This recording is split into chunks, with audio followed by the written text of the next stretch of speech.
Mike in Redlands, California. Hey, Mike, you're on the air. Hi, this is Mike from Punks for Progress. How you doing, Tom? Just great. What's on your mind, Mike? I would just like to weigh in on your whether Trump is worse than Pence, and I think he is because of his incompetence. I think Pence is more competent, and I believe that the Senate will work with him better. Yeah, but competent at what? I mean, do you really want the laws of this country rolled back to 1950 or maybe even 1850? Oh, heavens no. No, and I agree with you that he's an absolute ideologue. Yeah. And a complete toady for the oligarchs in this country. Absolutely. Yeah. So your vote is that Trump is more dangerous than Pence. Only because of his incompetence. I think because of his incompetence. Yeah. I think. Go ahead. Yeah. No, yeah. I was just going to say, like I said, I think Congress would have. I mean, I know they've got checks on Trump now, but I think they'd work with him. I think they'd work with Pence more. Yeah. Yeah. I know either way, we still have to stay woke. Yeah, you're absolutely right. Well said, Mike. Mike, thanks a lot for the call. Hey. Welcome to Punks for Progress Weekly What the Fuck Report. I'm Punker Mike. This is my partner, Aaron. What's up, dude? Hey, buddy. So, what the fucking hell was that garbage that I just heard? And will Tom Hartman let any fucking idiot on his show these days? He really will, huh? Like, there's no filter for who people they will let on Tom Hartman. Tom Hartman's not that bad now. Come on. Stephanie Miller lets anybody on her show. Does she? Seems like it. I haven't listened to her in a long time. Yeah, well, there's nothing else on between 8 and 9, so I turn it on just to have something going on in the background. But yeah, I was puttering around the house today, doing my chores and laundry and stuff, and I had Tom Hartman on in the background listening to it, and he was asking about, give him a call and tell him what you think, who's worse, Trump or Pence. And I'm like, well, I can weigh in on that. And I just, and this all basically came in. And it's interesting because I listened to that after I did it. And I'm like, you're a dumbass. It just sounded like an idiot because I didn't explain myself very well, I guess, because it's also hard, man. And I wouldn't beat yourself up too much because it's like almost a hard thing to not come off like an idiot when you're trying to describe which of these two very differently evil people is more evil. And one, we don't even know for sure. We can only sort of speculate what Pence is really going to be. I fall on the side that I think he's more dangerous. But there's very, very, very valid argument to be made for that Trump was more dangerous based on what you said because of his unpredictability. I think that was super. And I would also tend to agree with you and Tom, that because of his ideology and what he believes in, basically, makes him very dangerous. And it was like I said, Congress will work with him because he's not a dumbass like Trump is. I think Trump is a loose cannon and will fly off the handle at any minute because of what happened today. And I know we're going to get into this later, but because of what the fuck he said with, to North Korea today, that got me thinking, oh my God, he's got the nuclear codes. He's going to fucking cause World War III. And then let me throw my tinfoil hat on real quick here too. Sure.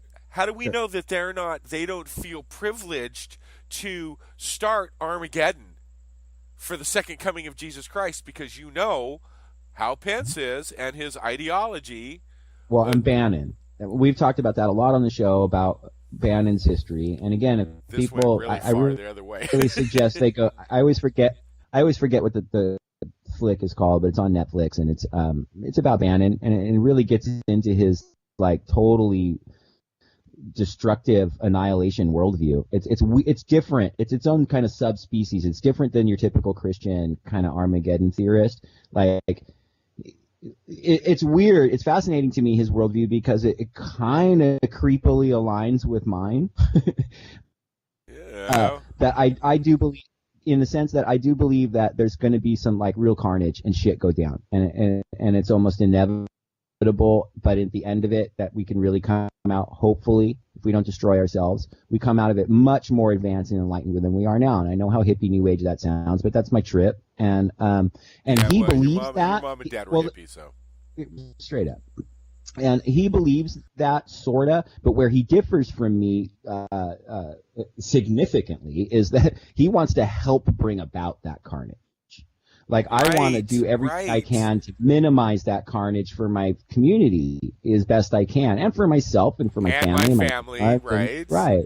You know, but he wants to visit it upon society. And so I think that fire and fury comment and all that stuff, that's Bannon. That's Bannon up in his ear. You don't think let's hold off on that. No, let's hold off onto that because we're going to spend a lot more time on North Korea, and we have some other things to talk about. And since we started out on a kind of progressive liberal note with Tom Hartman, I mean. Well, let's go. Let me finish up with this Tom Hartman thing. Okay, go for it. Yeah, all I was saying is that that got me kind of freaked out, and I'm like, he could fly off at the handle at any minute and start a fucking war. And to me, that's just devastating. We're already still in a war in Afghanistan. We don't need another fucking war. And it's the same thing that Dwight D. Eisenhower warned us about is the buildup of the military-industrial complex. And it's fucking scary. And then to have this added on top of it, that they feel privileged or feel the right to go out and start Armageddon. It's scary shit. But so I on one hand, yeah, Trump, I think it's dangerous. But on the other hand, when it comes to, say, politics as usual or typical or even normal politics, because we don't even have that in our country right now, Pence is definitely the worst, because he knows how to do things that make him look good, kind of like Reagan. You know how Reagan did all that bullshit that he did and made it everybody right. See, Trump's trying to do the same thing, but Trump don't look good. Pence can look good. You know what I'm saying? And you know what Pence is too, man? I think, look, in a lot of ways, Reagan was a lot of people's dupe, man. He was a lot of people's stooge, and Bush. He was the actor, right? Yeah, and right. He could pull it off. Pence is an ideologue, as you said on Tom's show. He's an ideologue, man. He's really down for this shit. Like Reagan was too, but I don't know, man. There's just And what does it come down to? They're both evil. It's just in different ways. Wants the same agenda. I think that what Trump is doing and all this bluster and all this shit with North Korea, it's the military-industrial complex. They're all up in that shit, dude. The military-industrial complex is running this administration. Who's he got as chief of staff? Who's he got at the heads of these departments? Right? They're generals and shit, man. It's the military-industrial complex, and they have been just like munching dicks in earnestness to just go at it with North Korea. Iran and North Korea. The military-industrial complex. They just want them. Right. They just want them. And Trump's like, okay, can I make money off it for my family? It'll be fucking fabulous. So I'll make money. And he doesn't. It's going to make him look good. Because whenever a president starts a war, it seems to make them look good. And his ratings are in the tank as of this week. You saw how bad they're good. Even his base is starting to abandon him because he's such a dumbass. Well, they don't want to die either. So I don't know. I don't know if Pence is more dangerous or not, man. And I think he is, because I think he's more methodical, and I don't think that Trump has stumbled us into a conflict with North Korea. I am of the assumption that the military-industrial complex has got what they wanted, and they've used this frickin' bumbling stooge of a fucking orangutan Cheeto to roll out this, plan. And I agree. Of annihilation, man. And listen, the real hardcore conspiracy theorist people, I was into that world for a very long time, never on the right wing side, but this concept of depopulation. That's always been the rumor within the circles, is that ultimately that's what the elite want, is to depopulate the earth significantly and keep. And I've always said it on our show, keep enough. Shit, what's going on in Malaysia and some of these other countries Right. where people are fucking starving and dying of cholera and that other fucking disease you get because your water's polluted with human feces. Right? This is what's going on in some of these other countries, and do they give a shit? And they're like good. They're like, no, they're not. It's not they don't give a shit. They're like, good. They're dark good. Brown, I hope they all die. And you know they're what? Dark brown people. Well, and if it's white people, I don't think they care either. Oh. It's you know what I mean? Like, they're only more than happy to kill. I think that marginalizing and exploiting marginalized people is one of the greatest way to divide vast swaths of people in communities against each other. And so I don't, they let people like Obama in, and I don't think they used him. He's part of the club. So I'm there is a lot of racism in elite circles that is undeniable, but I just don't think that racism motivates everything. Okay, it's just they're most useful. They're most cool, or among their most useful. Let's throw some racism out for this week. Stephen Miller, right? Might be the new communications director. He is a policy director right now.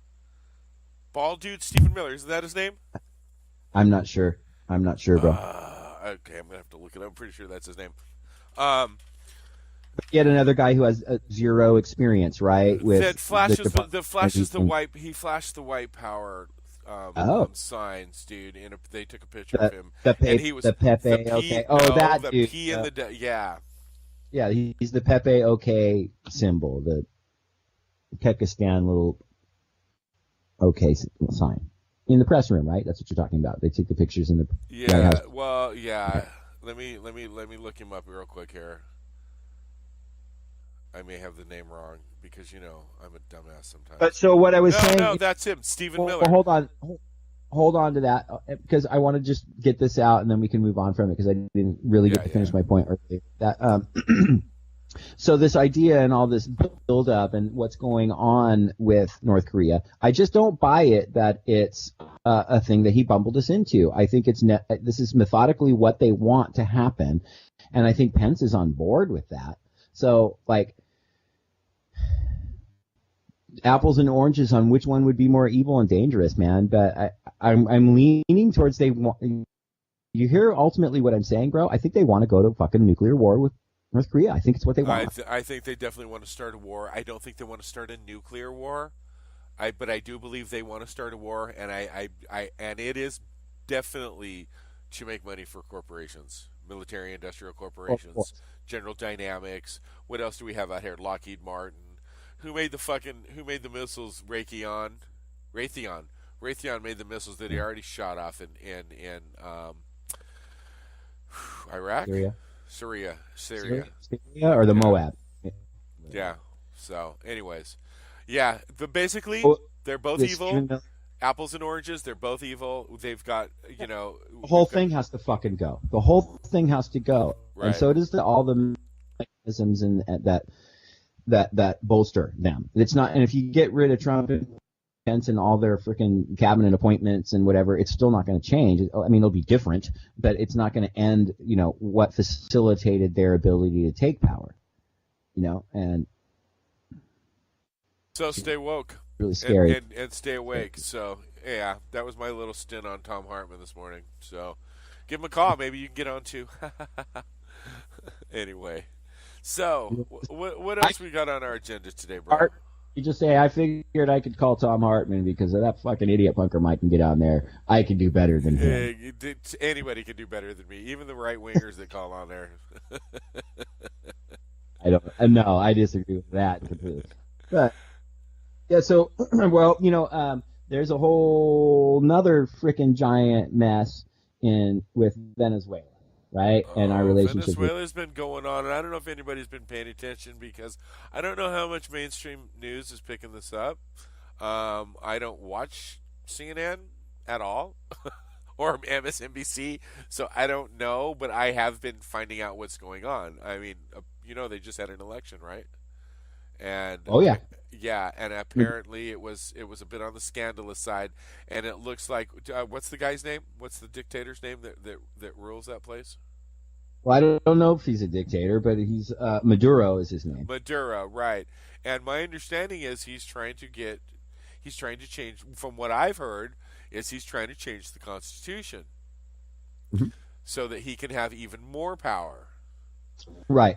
And so and basically what I'm seeing is, and I'm seeing this on Vice News tonight. Gotta stop you. Mike, give me a sec. I gotta stop you. Because who's telling us that he is redrafting the Constitution? Where I heard that from was a statement from the Trump administration. Who was doing what? Consolidating power to the executive branch. Trump, it's the Republican parties doing what they always do, and they're in power now, so it's the administration telling us that this other guy is doing what he can to consolidate his power. Well, that is precisely what they are doing every day in record, historic freaking ways. No, I understand. I get that. But I'm hearing this on Vice News tonight, which is not mainstream media. They run this story. They run this story every night. They have a story about Venezuela and what's been going on in Venezuela, and I've been trying to keep up with it. It's a little difficult for me because I get distracted really easily, but I've been trying to keep up with this. And so, like, they had this election, and then recently now they've come out and they've said that, you know, he's trying to rewrite the Constitution there so that he can have more powers. Now, one of the things that I keep in the back of my head is I know, and I think I heard this just from listening to the freaking news on the radio, bro. But I know for a fact that Venezuela has a lot of oil, and they just, probably within the last 4 or 5 years, found a huge pocket of natural gas. And so they're one of the biggest suppliers of natural gas in the world right now. And natural gas is a big motherfucking thing in the world right now. And even prior to the natural gas, they're also one of the world's top 5 suppliers of oil. Like yeah, that's what I was saying. Yeah, they have before the natural gas, they've already. So that's what this is all about. I'm not going to say that Maduro is a good guy or a bad guy. I don't fucking know. Okay, I know that he was overwhelmingly voted into office, same as Chavez was. Right? Now they're communists. They're communists. But I'm also hearing that. What I heard recently was that they're disputing the election, that they think that it was fraudulent and there was a lot of votes cast that were fraudulent. And Maduro's saying that that his election was tampered with by the right-wing factions in the Trump administration. Interesting. So, I mean, he's got an interesting quote. I'll read it to you. He said, because they're putting fucking sanctions on him. He came they're out putting today. Sanctions on him. He came out today what? and was like hardcore against Trump. Was it today or yesterday? It must have been yesterday. He came out and was like, yeah. Well, I'll read you the quote. It says, why am I being sanctioned? For facing fascism, hatred, and intolerance, for not letting Venezuelan oil and our mutual wealth fall into the hands of the magnates who finance Mr. Emperor Donald Trump. So that's what he said. Yeah, and so I'd like to know. Interesting. What he's sanctioned for, because there's it's alleged that he's was Venezuela. Let me finish, bro. Is he being? Are we putting sanctions on him because there is the allegation that he is trying to consolidate power within his own fucking sovereign country? Is that why we're putting sanctions on him? Or are we saying that we're going to put sanctions on him because there was possibly tampering in his election in their sovereign country that's none of our fucking business? Why are we putting sanctions on Venezuela? I'm not defending Maduro, and I'm not saying that he's a fucking great dude. Maybe he's a fucking horrible, awful dude. I don't know why we're putting sanctions on him. I'm an anarchist, man. So I'm definitely off on my fucking back foot when it comes to anybody who has power at all. Well, so I'm not trying assuming they're putting sanctions on. I'm assuming they're putting sanctions on him because he's trying to rewrite the Constitution. However, how is that our business? I was going to ask, were these sanctions in this bill that Trump just signed that also sanctioned Iran and Russia? And I didn't hear about it. Is it that recent? I mean, obviously, if he's speaking out about it yesterday, I'm thinking it might. There was 3 countries countries. We talked about it on one of the reports like 3 weeks ago. No, it wasn't even that long ago, dude. Yeah, it was Russia, and it was Iran, and it was North Korea. But with Venezuela, was Venezuela tucked in there? Or has there been a bill recently? Might have been. I haven't heard about it. I don't know for sure, but that makes sense. It makes sense. Right? And why else would he come out about it yesterday? Because I think Trump just signed it last week. So, anyway, I would guess from what, the news buzz I'm hearing on, what I'm watching and seeing and reading is that it's because he's trying to rewrite the Constitution. That he's trying to, and they're painting him as a dictator. Well, again, I don't know how that's any of our fucking business. They're a sovereign country. Oh, I know why it's our business, because they're fucking resources. So I'm highly questionable of the whole thing. Yeah. And I can tell you this in the end, I do not support sanctioning this fucking country, because all sanctions are going to do to this country is fucking further, push their people and into poverty. That's what sanctions ultimately do on countries, is it devastates their communities. The innocent people that have nothing to do with it. Right. Just like Why are Iran. we doing that? Jeez, so we're just like in Iran that we did 30 fucking Christ, years man. ago, 40 years ago, right? Yeah. Iraq, some of these other countries that we still, Russia. We actually have the ability to impact their economy. We have, by our sanctions and by not selling their oil. So, well, and there's this whole thing too where the right wing narrative forever has been, if anything's even remotely attached to socialism, it's communism, which is Mao and Stalin, which makes it a dictatorship. I don't know that Chavez was a fucking brutal dictator. He probably did some awful shit, but so does our goddamn fucking president, man. He's marching us into nuclear war. Our president is marching us into nuclear war, man. And, we've got a reputation of raping other countries' resources and overthrowing their governments and calling them dictators for a number of reasons. Mainly their resources. Secondly, to put money in the pockets of the industrial war complex. Let's start a war. Let's rape this country's. You heard Trump. Right. We should have taken their fucking oil. And how many of the actual literal dictators did we actually install? Numerous. We can start with the Shah of Iran, and we Saddam wonder Hussein. why Iranians hate us. Shall we move on, sir? What's next on our agenda? Well, it doesn't get happy. We have North Korea, man. Let's really look at it then. Oh, so I remember, bro. Talk about geothermonuclear war. Mutually assured destruction. I don't know, man. It's like I remember saying early on, dude, when we started to kind of get a feel for Trump's temperament in the early parts of the primary, and I posted a couple different things about how, this guy will go to war. I said this, not word for word, but, this guy will march us into nuclear war over something that he saw tweeted at 3 or 4 in the morning, and with North Korea. That was my thing. Are you guys ready to elect this guy? Are you guys ready to elect this guy? Don't you see that that's a legitimate fucking assessment of this man's temperament? That seeing a tweet at 4 in the morning, well, just let me finish. That seeing a tweet at 4 in the morning that pisses him off is enough for him to go to fucking nuclear war. He has no reservations with using a nuclear bomb. Everyone's saying it all over the news. I've seen it, that, reminding us that he had said on more than once, if we have nukes, why don't we just use them?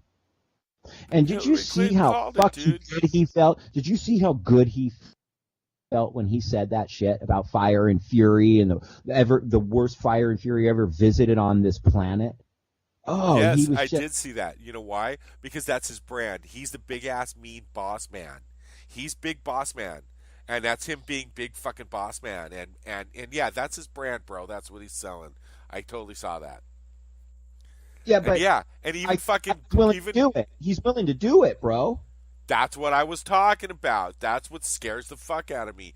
Pence might not be so willing to just march us into geothermonuclear war, whereas Trump will do it. Trump will do it on a tweet at 7:00 in the morning, sitting on the shitter, because of some fucking story he saw on Fox News.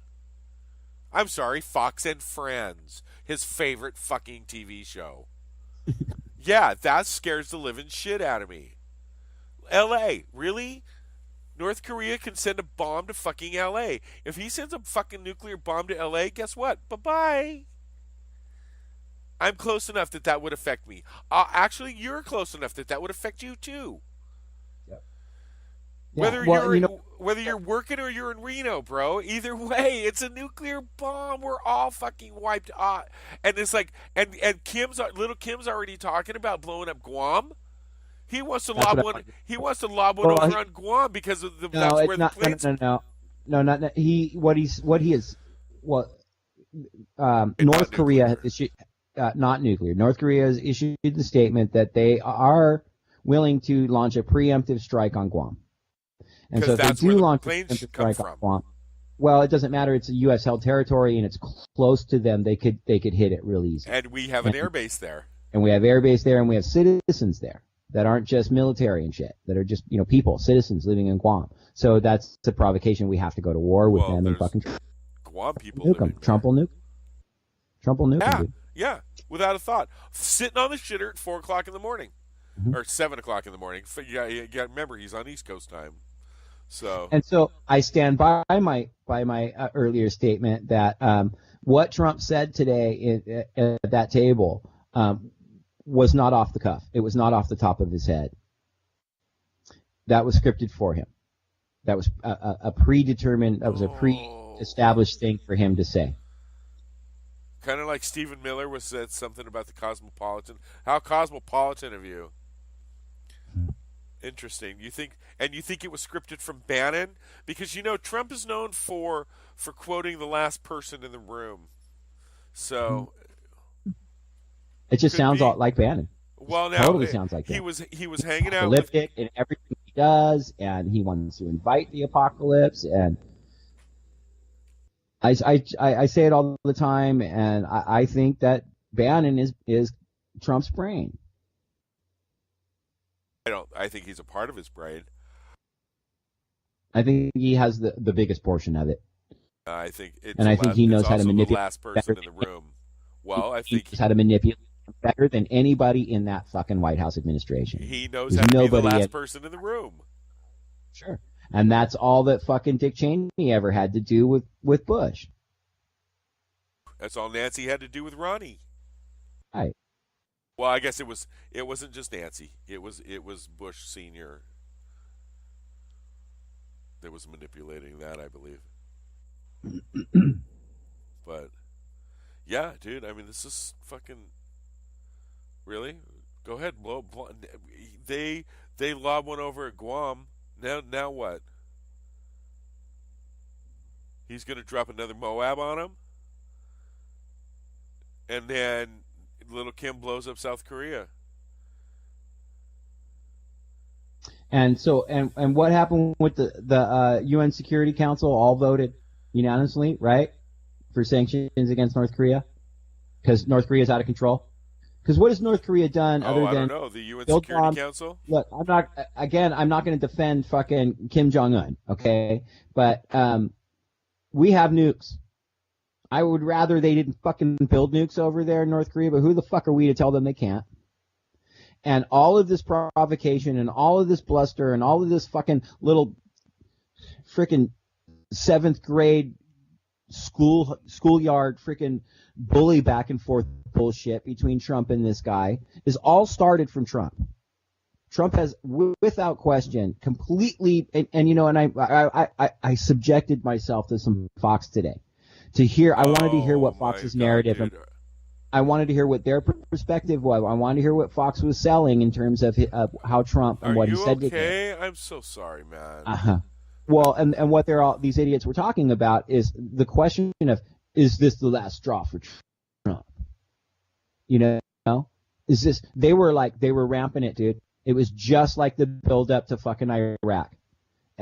All the talk, it's time. It's, the time for being patient is ridiculous. This dictator in North Korea is completely out of control. Trump is taking the stand. Trump is, Yeah, but Fox is the Trump network. But it's not just that, Michael. It's the same exact language that they used when they were building up to the war before. Yeah, but CNN was talking like that, not Fox News. CNN, MSNBC, they were all talking like that. They were all saying this needed to happen. I don't think that they would be happy. Even I said it needed to happen. CNN is pushing the narrative that Kim Jong-un is a dangerous dictator and a massive threat to the United States.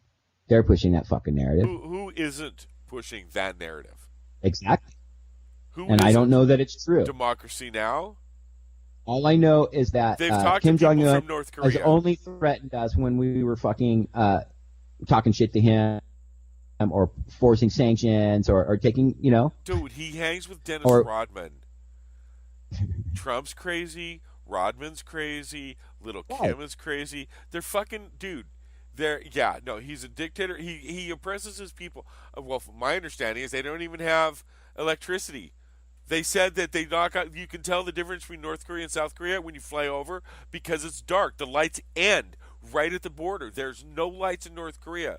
So I don't know. I would like to talk to somebody from North Korea that actually lives there. Do you love this man so much? Is he taking care of you? Is your government taking care of you? Do you have a job? What is your life like? I don't know. I don't live there.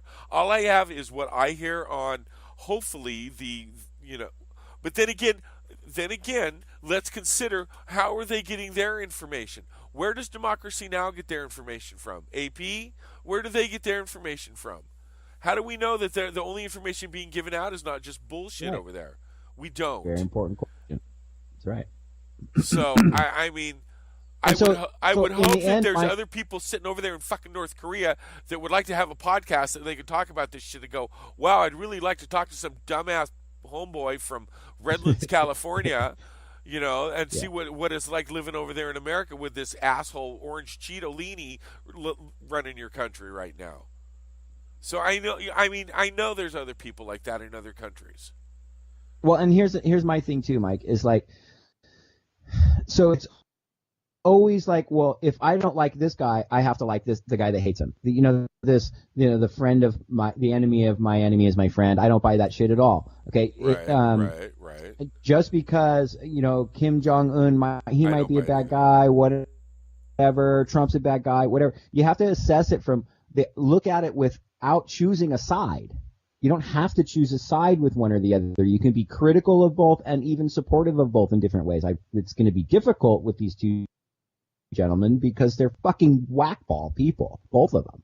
Well, now haven't we kind of done that anyways? I mean, even when Obama was in office, and Obama, and you got to agree with me, is not as bad as Trump. Right? Okay. But I mean, we were critical of him and what he was doing and his corporate agenda and his and the oligarchs that were paying him. I gotta answer that. I gotta answer that first because it comes in terms of what specifically you're talking about. Do you want to talk about numbers of dead poor people? Because I don't think Obama was. Do you want to talk about how many immigrants he deported? Right. Do you want to talk about how many people he killed with drones? No, we were definitely critical of that shit. I think we're back. Right. Right. So I mean, yet we do have the ACA thanks to him, and the ACA saved a lot of people's lives here in this country.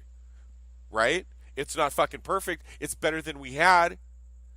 So I mean, it's apples and oranges. Yes, I think this is, and all I'm saying, dude, is this is where I believe we've been consistent. We're calling them all out. We don't necessarily like everybody. We may not like anybody, but there's certain things that we may like, And I'm going to throw my support behind the guy that is throwing out more stuff than I like than I don't like. Right. Right. So, That's And, all. I was just trying to point out, bro. I think we've been consistent. I think we've been consistent during the election when we were calling out Hillary and we were calling out Obama on their bullshit. I think we've been consistent when we're calling out Trump and we're calling out Little Kim on their bullshit. I mean, and we're still being consistent when we're calling out the progressives on their bullshit. And you know what? Maybe you want to segue into that because you know there's this whole. Let me. Yeah, check it out. The reason that we're able to do that and be consistent is not because we're freaking awesome, always right guys. Always we're mostly correct. Awesome, always wrong guys. Right. It's because we go at it with the perspective of like, okay, so too often people will be like, okay, I really hate Trump, so I have to get behind Hillary. I don't fucking buy that. I'm sorry, I will never support someone that I don't support. Okay? I thought Hillary was awful. There was no way I would ever support her. But that doesn't mean that I have to then turn around and support Trump. Everything is not black and white. It's not one or the other. It is not that fucking simple. Okay? It is never that simple. It that simple. And they want that's right. That's what capitalism does. That's what it thrives on. That's what fascism is. It's about division. It's about stark division. It's about trying to explain everything in life in simple terms. No, if we just do this, why does it have to be so difficult? And my answer to that is because it's difficult. That's why it has to be so difficult, because it's difficult. Why does it have to be so complicated? Because it's complicated. But people don't like complicated. And that's too fucking bad. I know. And terrifying because look what they're doing to our society. Look what they're doing to humanity because they're indulging in fear. Fear is easy, dude. Fear sells. It's easy to play into people's fears. And people are not educated. Our education system sucks, so people are basically uneducated and uninformed. Mm-hmm. Okay, and that's putting it nicely and politely, because I'm sure you have a bunch of other fucking names you could come up for it. But that's the bottom line. People are simple. I'm a pretty simple-minded guy. I'm not the sharpest tool in the shed, as they say in some places. But I'm just, so break it down as easy, and that's what I try to do. I try to figure out what I'm hearing and then try to break it down so that I can understand it and maybe explain it to, say, my kid or, somebody who might be listening to me. So, I mean, and that's all I'm trying to do is understand it and make it so it's simpler so that I can understand it. Simple is easy. Lots of people like simple because it's fucking easy, man. And it's easy it's easy to come home and turn on CNN and think you're getting a non-biased opinion, and you're not. Right. Well, and here's the thing, and so these people have I think that they have adopted that and have exploited it. And let's just make this simple. It's a black and white system. If you hate Trump, then you have to vote for Hillary. But I hate Hillary. You know what? And that's what I did. Fuck you. I ain't voting for him. I'm not voting for her. I'm voting for somebody else who actually believes the same things I believe, or who wants the things that I feel are important. Not because I'm not, and that's what this election was, and this was talked about, is during the election was you're voting, I'm voting against the other person, and I'm like, I refuse to do that. So now, did you want to? I mean, the narrative that's going on in the Democratic Party right now. No, there was something else I wanted to say that I've been trying to chime in. I'm sorry. Go ahead. Okay, so I was talking earlier today with my lady, and we were talking about how when people's sort of instant reaction when they hear a news story or new information is they instantly want to have their opinion. It's like, okay, I'm going to present this information, and then it's like their reaction is to go, okay, I believe this about that. It's not even like, well, tell me more first. It's like they instantly establish a position and then just go lockstep into, defending it. And that's what's going on. And fucking A, the people on the left do it too. Oh, sure. A lot. It's not just the right. And that's one of the reasons. And so, and this is how we're manifesting under these false illusions of division, these false illusions of good guy, bad guy. Okay. It's all just crap. And then so in everything we do, we're choosing a side instantly before actually fucking thinking about it.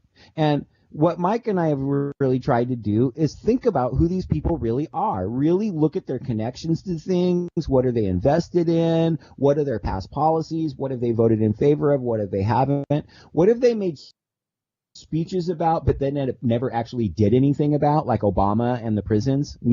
I went and toured one prison and then made a speech about ban the box and then did nothing.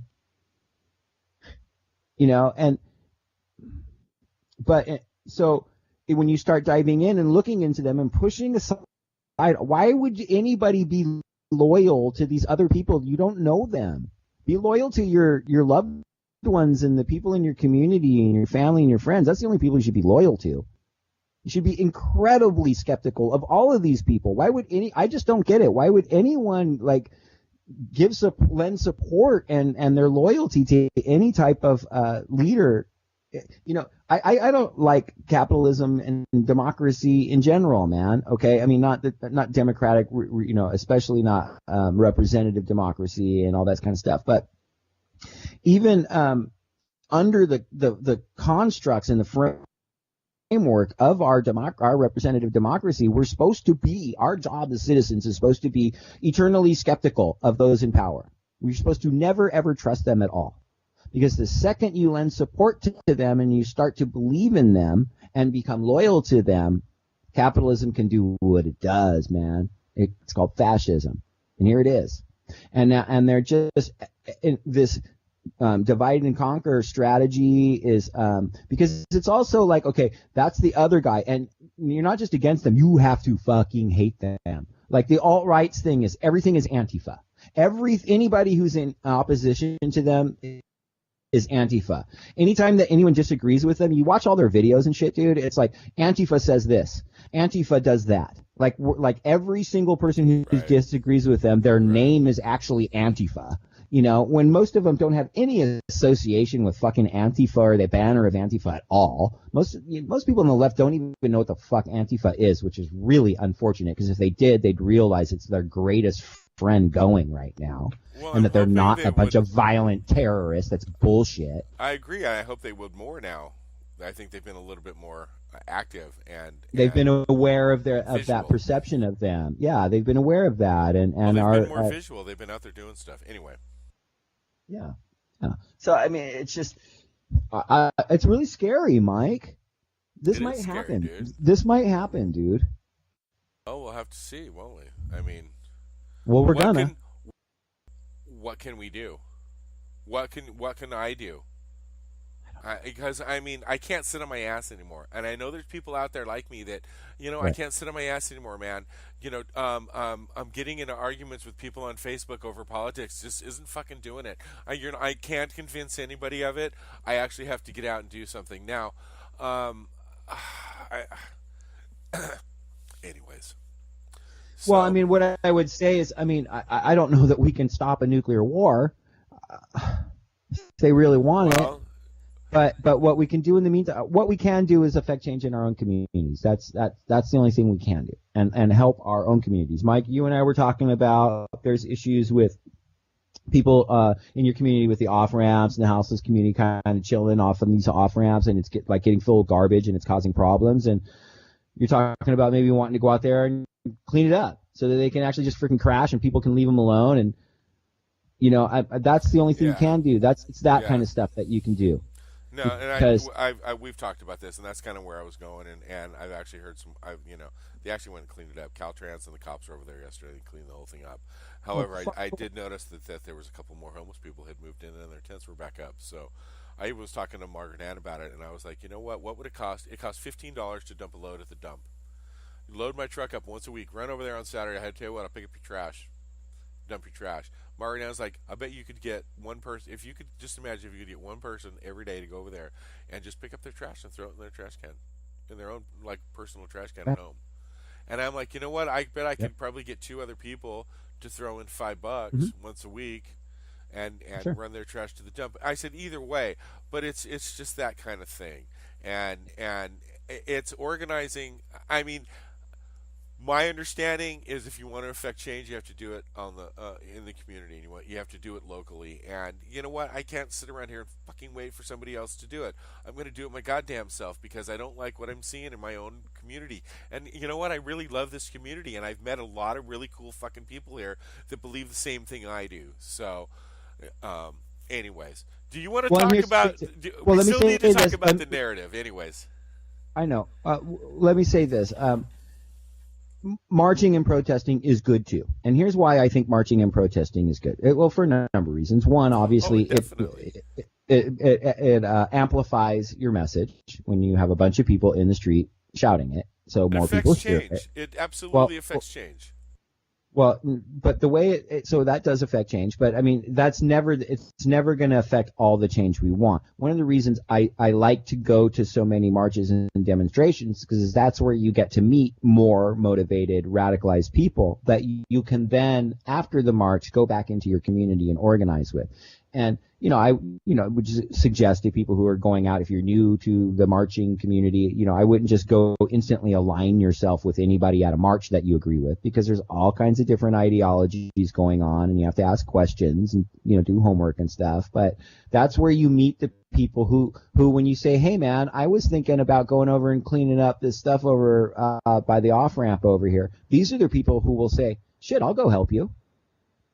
That's where you're going to meet those people. And so for me, that's one of the primary things of why I like doing what I can to help with marches and attend them. Marches. I absolutely agree, but I've also made those connections within my community by going to Redlands for Progressive Change and the Inland Empire Progressive Alliance and things like that. I've met people there, so definitely. I mean, you're right, spot on, bro. You hit those marches, but hit some of these other local and make these connections. It's funny because I go to a meeting, I see the same freaking people. I go to a march locally, I see the same people. I go to a phone bank, same freaking people. And you start making friends, and they start knowing who you are, and then you start knowing who they are. And then when something like this thing pops up here on the off ramp, I can think of two people right now I could call off right in my phone and say, hey, I'm thinking about doing this. What do you guys think? Yeah, dude, I'll throw $5 in, no problem. Right. So. And then what you do too, now that's called a coalition, and you're building a coalition. And then what? Those other people in your coalition, they have connections with coalitions of people in other towns. And so now you're connected that's exactly right. And now you're connected with them. And now you're doing things on a more national level. And that's what we've been doing here at Punks for Progress. That's why I'm able to offer my services to help on a march in Riverside, which happens to be the same day as Mike's ball. And we'll get back to that. But that's through going out and meeting the right people and and making sure I knew where I stood on my political beliefs and kind of having my shit in check. And so that when I have a conversation, I'll come off like a freaking idiot. And so you have kind of centered sense of yourself. You don't want to walk into it being some freaking jellyhead who's just willing to listen to anything. You know what I mean? But be willing to hear different ideas and stuff too, of course. But then it's just you're off and running, and that's when you basically you're saying keep an open mind. Right, because keep an open mind, but be critical and skeptical. Of course, you have to protect you. You have to protect you in the end, and that's keeping an open mind. Right, and then when you start to earn trust and gain trust, and you start to have trust for some of these others, then you get to know each other better and you start working together, and it can work. And some people you will, and some people you won't. Because and that's what you're saying. I'm sorry. Go ahead. So the thing is this is the segue into what you want to talk about, bro, too, is that because that's who are you waiting for to come do stuff for you? Who you're waiting for politicians to come and fix this stuff for you? Yes, because it's simpler and easier, and I have wrestling to watch on TV. Right, and you can sit home and go, man, they won't do anything for those guys over on the off ramp. Fucking asshole. Sit on your ass and criticize, bro. Come on, Monday morning quarterbacking. Yep. And I've done a lot of that in my life, dude. Without a doubt, I've done a lot of that shit in my life, man. And I'm over it. Too, but and I've been over it for a long time. I don't do that anymore, man. I can't. One of the things that taught me that I could stop doing that I could actually go out and do stuff was when I started booking punk shows. 25 years ago or whatever it was, because I realized, wow, I just went and did it, and it happened. And boom, there's a punk show. How fucking cool is that? And the next thing you know, I'm meeting all kinds of more bands, and I'm doing more punk shows. I kind of did that too. Right. Yeah, totally, Mike. And so that's what's always given me the fucking, well, why not? Why don't I just go do it? I can. I know how. I know how to pick up trash. I'm pretty fucking good at it, too. I've done that at the beach. I'm not for beach cleanup day, man. Take your bucket down to the damn beach and pick up fucking trash. I picked up trash this weekend when I was down there. Oh, my God, the lighters. They were everywhere. Anyway. So, waiting for it to come do it for you. These freaking, the Democratic Party? The Democratic Party? Tell us, there you go, Michael. Tell us about the Democratic Party. The Socialist Beach Cleanup Coalition of America. All I was going to add to what you were saying, bro, is that's exactly what we're doing with Redlands for Progressive Change. Is we're building, an organization, and we're meeting with other organizations in the area and building coalitions with some of the like-minded people and that are in these other organizations. And I think that's kind of what Punks for Progress is doing as well. We've all of a sudden become this entity that is a coalition with other organizations, other like-minded organizations. Right. And all we did for our listeners is we're not anything fucking special, that we're building coalitions and we get to have drop all we got all these acronyms and names that we can drop and stuff. Is we started this show a little over a year ago. And we said, okay, let's start talking about our opinions. And I said, hey, this could probably turn into a good platform where we could start meeting other people and start and use it as a platform for affecting change and for coalition building. And so we set about doing that. So we just went out, and Mike's been to marches in his area. I've been to marches in Reno and the Bay Area, and just started meeting people. And we just said, hey, we're these two guys with a podcast called Punks for Progress. And we want to march with you. It's just, this is what we're doing. This is what I'm doing. Right. You know what? I like punk rock. I decided I wanted to have a show for my birthday. I planned one. The Women's March was coming up. I hate this fucking fascist that's in office. I'm marching. I'm going to I at the last minute decided to hook up with friends. I just decided to go. It's just what I'm doing. We're recording it. We're putting it on Facebook. We're putting it on YouTube. We're a bunch of dumbasses. People hate us. I don't fucking care. But it's our platform, and this is what we do, and we're going to keep doing it because it's keeping us sane, somewhat. Well, and that's a great message to them, because it's therapeutic for us too, obviously, because we get to have a voice and get these things off our chest and kind of feel them out and flesh them out and talk about them, and we're getting responses from our followers, which is really cool, because that furthers our dialogue, especially when it's actually fucking respectful. And we've had some cats be calling us on some shit that we've gotten wrong, and we've really appreciated that, because we have gotten shit wrong, and we don't want to. We don't get shit wrong on purpose, And but like I said, we're pretty much. I'm pretty much a dumbass. We're kind of going off the rails. We're kind of going. Well, Mike, we're kind of going off the rails here, man. And I want to because there was other things I wanted to talk about, because not only is there the fascism on the international level, there's fascism right here at home too. There's a there's a domestic agenda of fascism too, and everybody's aware, but we haven't had a chance to talk about it on our show about Trump's speech to the cops, talking about it's okay to smash their head in cars. Oh my God! Arrest this was after I thought the most horrible speech he could have given was to the Boy Scouts. But then he goes to the cops and he does this, and these rookie cops cheer and yeah, fucking. Oh no, it was just a joke. You know what? Fucking. Go ahead. No, I'm sorry. It sent the message that it's not a joke. It sent that message. And all these different cops, I'm sorry, man, I'm not buying it from all these fucking cops that are coming back and going, hey, that makes us look bad, and that gives the impression that we're actually are what we are, and we don't want people to know we are what we are, which is, this frickin' systematic racist frickin' brutality gang that just locks people and enslaves them. They're fucking disgusting, all of them, man, all of them. And for them to come out, they're just pissed that Trump expose them for what the fuck they were. I'm telling you, it's okay to do what you really want to do. And they fucking cheered. Their instant reaction was to cheer. So was the Boy Scouts. Well, those are children. the president standing in front of them. They don't even understand half of what he's fucking talking about. But, well, he's an idiot, so they probably do completely understand him because he doesn't formulate any type of complex thought. Right, he talks like an 8-year-old. I would tend to not use the word all. I really have a hard time with that.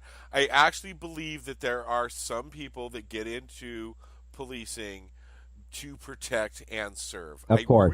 There's all believe... kinds of them who do that. But their job isn't to protect and serve. Well, so I don't think they understand. I'm sorry, Mike. Well, then I got to back this because hang on. Well, hang on. Let me finish. Go ahead. I don't think they actually understand exactly what they are doing because it is, like you say, they're the largest gang in the world. I mean, in the country, they feel they are above the law. I can't tell you one fucking cop I've ever seen that doesn't think he's above the law, whether he's in uniform or he's not in uniform, whether he is there to protect and serve or he's wearing a fucking Confederate flag under his uniform. Okay, honestly, I think that there are some that actually that go in with good intentions, but they just don't understand. I just don't think they understand what the fuck they're doing. And I'm not going to give them a pass. Because listen, let's break it down, bro. You're not going to give ignorance a pass? Well, not Go ahead. No. Let me break it down. So for starters, you have to understand what the police force is. It is an organization that was formed to round up escaped slaves and return them to fucking slavery. Now let's talk about the first time that a police force was militarized. It's what we call SWAT. So the first time that was a great show, bro. The first time that a police force was militarized was for the purposes of shutting down the Black Panthers in L.A.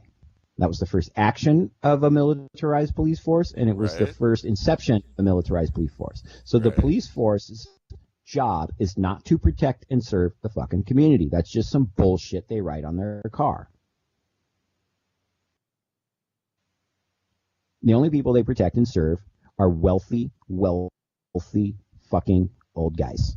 Well, I believe they serve the people that most of those wealthy old guys are white. written for, which are the wealthy old guys. Right. That's right. So when a cop who has good intentions, when a person who has good intentions becomes a cop, they stop being good people, man, because they've agreed to be enforcers of oppression. And what about the cops? Let me finish this. You also have to take into account the other bottom line, which is the 13th Amendment, because these cops are locking people up, they're arresting people who are subsequently sent to prison and made slaves, because the 13th Amendment allows slavery for prisoners. So their job is to make people slaves. Their job is to make people slaves. Now they think they're doing it they justify it. Well, we stopped the serial killers and we stopped the rapists and all this stuff. They're getting the bad guys, bro. They're getting the bad guys. Right, we're getting the bad guys. Well, but you're also making them slaves. And how does enslaving a serial killer, how does enslaving a murderer or a child molester, how does that fucking do anything to understand what they became or to prevent it in the future? And it doesn't. It just makes them slaves and profit machines. Okay, so talk to me about God damn it, I'm not going to remember his name now. The Night Stalker killer, Richard, what's his face? That was here in Richard Ramirez. It was here in L.A. That dude did some horrible motherfucking shit and did like horrible stuff to people and should not be on the street. Does he have a mental disease? Yeah, he's got a fucking mental disease, but he should not be on this fucking street and he should be locked up. Do you agreed? Well, he should be banished from the community. That's in my utopia. That we don't have a prison for him, but he's not allowed to participate in the community. What do you do with him? You banish him. Animal testing? What do you put him in the fucking desert? No, you banish them. They're not allowed to be in your community any longer. Go fucking live in the back 40, dude. You're gone. The rest of the community would rise up and not allow it. I don't know because I'm not going to tell the community what they do. They might end up killing him. But I know that locking him in a cage isn't going to help us. Is not going to help us understand how he got to where he was. And it's not going to prevent anybody else from doing it again. It's going to prevent him from doing it again. Yeah, and under our modern constructs and where we are right now, I'm okay with locking up fucking Richard Ramirez. Fuck yeah, let's lock him up. Okay, Jeffrey Dahmer should not be allowed to walk around fucking eating people. I don't think we should fucking kill them. I don't think we should kill him either. I think that I don't necessarily know if I understand. I don't necessarily know if I'm stoked on paying for them to live. No, you know what? I may not be stoked on it, but I don't have a problem paying taxes to keep them locked up. I have no problem paying a little bit of extra money on my taxes to keep Richard Ramirez locked up. But I do have a problem with some private fucking company profiting about $60,000 to $80,000 a year off him sitting there. And I have a problem with that. Absolutely, I do too. I prefer it to be the state that's doing it. I have a problem with nonviolent drug offenders being locked up. I have a problem with drug addicts being locked up. Every one of them needs to be released. It's ridiculous. There's no one who is nonviolent should be sitting in a fucking cell. No one. Period. No one who is. If you're not deemed a threat to society at all, or, if you're not a physical threat to society, what the fuck? Why do we need to separate you from? And let's talk about something else too, Aaron. To someone? Well, let's talk about something else. Okay, let's start armed robbery. Why are you robbing a gas station or a liquor store right now with a gun? Because you don't have enough fucking money to live? Because you can't feed your baby mama and your baby right now? Right. Because the system is fucked against you? Because you can't say that everybody has a fair opportunity. You say, well, you should get a job, or everybody, Kellyanne Conway, well, just get a job. Okay, let me say this, Maya. I gotta say this. So, the alt-right thing is their whole fucking thing, or not even just the alt-right, just right-wingers in general, all these freaking blue-collar, right-winger Republican people who are so pissed off because they're suffering now. But none of you are, because our economy's been devastated. Most of them lost their jobs and shit. They're pissed off. That's why we got Trump, because they're pissed off at the system. Because they're pissed off at the system, and our economy is fucked. They lost their fucking coal jobs. No, the economy is not fucked. The economy is actually, we've added on average. Okay, you know how he's touting 1 million jobs in the last 6 months? Michael, you're touting this is establishment numbers. Wall Street is doing great. Wall Street is doing It's a bubble. It's going to blow up. It's a bubble. It's going to blow up. But we're all still suffering here on the street. We have record wages numbers aren't of people going up. Right. Our economy is that. Shit. Our economy is for shit. And America is feeling it. The middle class basically doesn't exist anymore, and they're pissed off about it. But the problem is these right-wingers fucking won't even give 1 ounce of concession to the people who have been suffering under this system for fucking generations. They're lazy. Black people, they're not lazy. I tell you, they're not lazy. So much I've seen. Than you, oh my God. What they have to go through every day, they're not lazy. Absolutely not. They're hustling their ass off every day to make a buck, even if it's illegal. They're doing whatever the fuck they got to do. You give these people an opportunity to have a job and make a decent living, just because their skin's darker color than you, it could be the 50s all over again.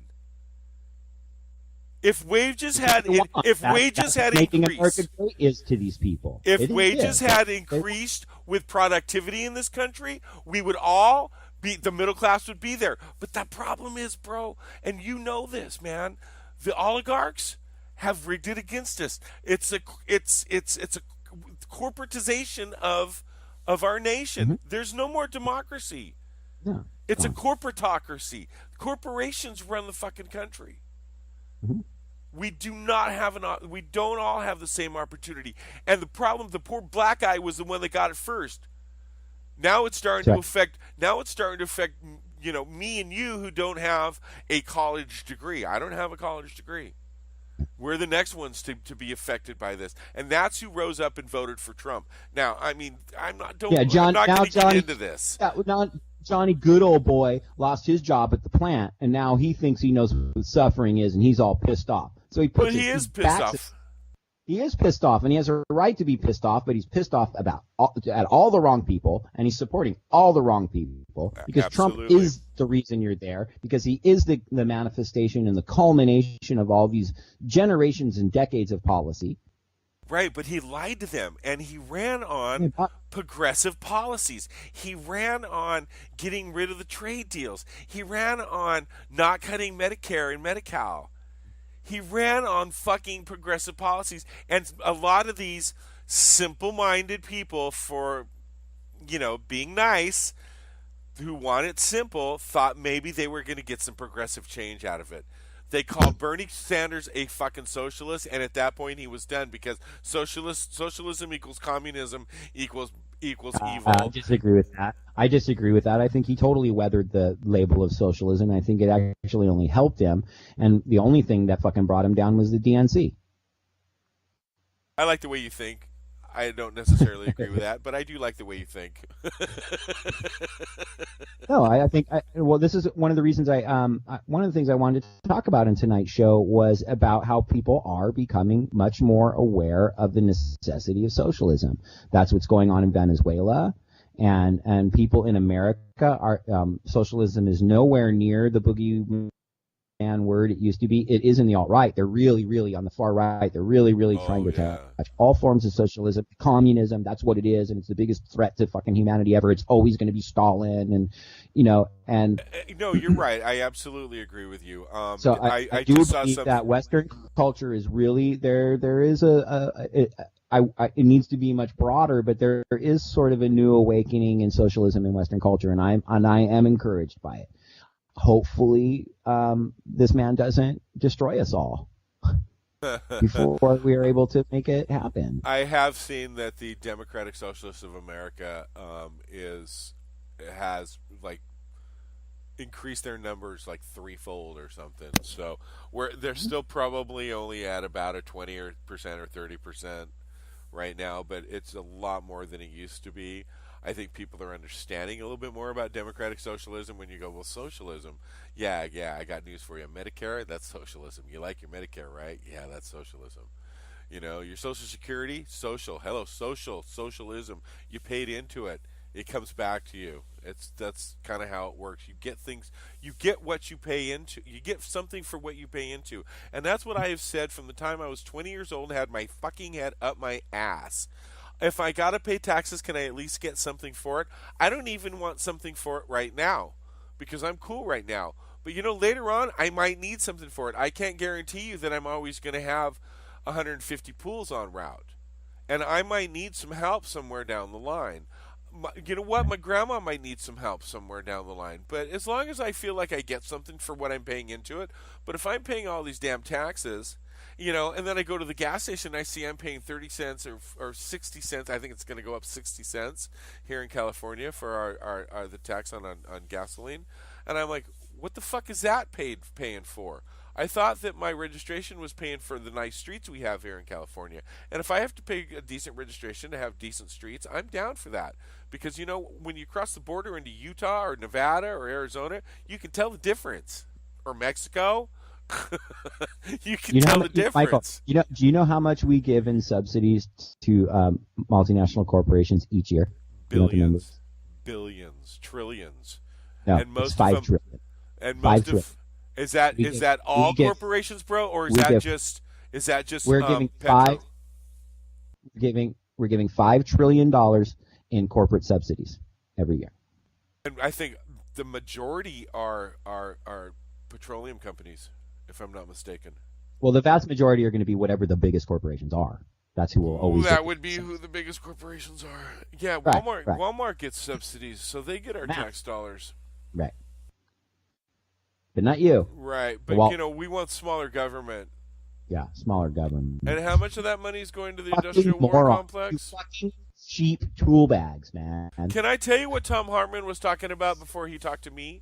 He was talking about the city in Texas that tried the libertarian experiment, and they reduced government and reduced taxes, and the fucking city went bankrupt. We're totally bankrupt. It went under. And it doesn't work. And they've done it 4 or 5 times, and I'm like, you're freaking kidding me, right? Oh no, we're gonna let the public sector take over, and the public sector doesn't. They can't fucking handle it, and shit fell apart, and they reduced taxes on the wealthy so that basically the city went broke. Just like Ayn Rand did. Yeah, the Ayn Rand idea is reduce the taxes on the wealthy and then cut out social spending, social programs, right? And that'll balance your budget. But it fell apart, and I'm like, that was so interesting. Anyways, That's all Ayn Rand. I don't like calling them libertarians. You know how I feel about that. It always bothers me. But I think they've managed to successfully steal the fucking word. But they're not. They're not libertarians. They're Ayn Randites. They're free market Ayn Randites. yeah, And that's when I left Ron. It's free market. It was started by one of the. I was all excited about brothers. Ron Paul. Let me say this. I was all excited about Ron Paul because he was all about end the Fed.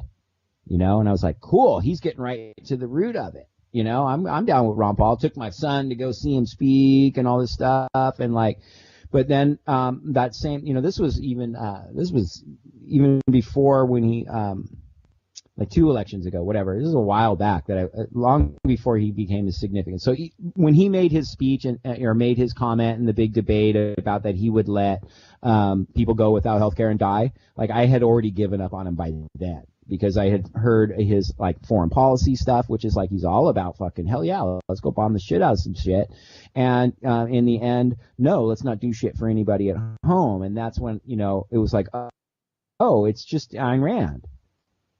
That's all this is. That's all this is it's Ayn Rand. Unregulate everything, and exactly providing social services is somehow a negative to society, and Ayn Rand fucking died on social services. Exactly. So, anyways, man. So I didn't see Tom talk about or hear Tom talk about this community. But the second you said that they really tried it, I'm like, my first thought is it was devastating. Within a year, that whole community must have been just gone. Yeah, pretty much, yeah. Because if you really, really, really understand the real-time effects of these, trickle down and free market and all this kind of stuff and unregulated, that's all great in philosophy, but when you see it it's in real-time frickin' reality, it's devastating. It's devastating. It doesn't work, man. Come on, are you serious? Do we still have to tell people trickle down doesn't work? This Republicans have sold this idea that it's not trickle down that didn't work. It was somehow the Democrats doing stuff. Well, I would only argue that the Democrats have helped it, that they have bought into deregulating and free market shit. They just act like they're not. They're not progressive in the Democratic Party. That's ridiculous. They're not even leftists. You mean you mean Kamala Harris isn't progressive? You mean Cory Booker's not progressive? You mean I shouldn't back them? No, I wouldn't put Cory Booker. How did he vote on that fucking? That dude sold out to pharma and shit. Right. Didn't he? I don't think Cory Booker's a fucking progressive at all. No, but this is what the Democratic Party wants. This is what I was going to talk about. This is the narrative in the Democratic Party. Well, we should be back, and you want to win. We should all get together behind somebody. Yeah. Can I make a suggestion? You get behind the most popular politician in the country. That's who's going to beat Trump. Trump is not popular right now. Bernie Sanders would beat him. Dude. And in a fucking heartbeat. He's 60. They're not going to put up Bernie Sanders. They're not going to put up Bernie Sanders because they're all a bunch of fucking fascist capitalists, man. All of them. Right. I agree. And the problem is that the people aren't. And yet, this is what I'm hearing, and this is what I'm hearing on Stephanie Miller talking about. We should all come together, and the Bernie Bros. And don't give me this Bernie Bros shit, unless I hear Kamala Harris talking like Bernie Sanders and saying the same fucking things out of Bernie Sanders that's coming out of his mouth. Unless Elizabeth Warren is saying the same things that I hear coming out of Bernie Sanders. I want to hear Medicare for all, universal health care, whatever. I want to hear free college. This is the stuff I want to hear. Unless I hear that, then they're not saying fuck no. And when they're confronted on it, they walk all around it and do everything they can to not say it. They won't support it because they're not progressives. Nope. And so all the people that they're even considering as candidates, all the people that they're considering for candidates, they're just freaking bubble wonks, man. They're just policy bubble wonks. They're all just totally in the tank, and they don't even realize I think that these idiots actually think that like Cory Booker would win. They did not learn the lesson from Hillary Clinton's campaign that people do not believe your bullshit. Your platform we agree with a lot. Well, I don't necessarily, but a lot of stuff on it I do agree with. But I mean, like they're trying to sound leftist, but they don't push any leftist policies at all. Oh, Kamala Harris's Hillary Clinton was the most progressive candidate ever run by the Democratic Party. She voted 98% of the time with Bernie Sanders. That's what I heard on Stephanie Miller today. I'm like, fucking shitting me.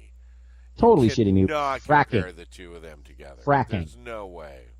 Yeah, fracking. That's it. That's the only. I mean, Israel Palestine. Totally not the same. Don't give me that. Right.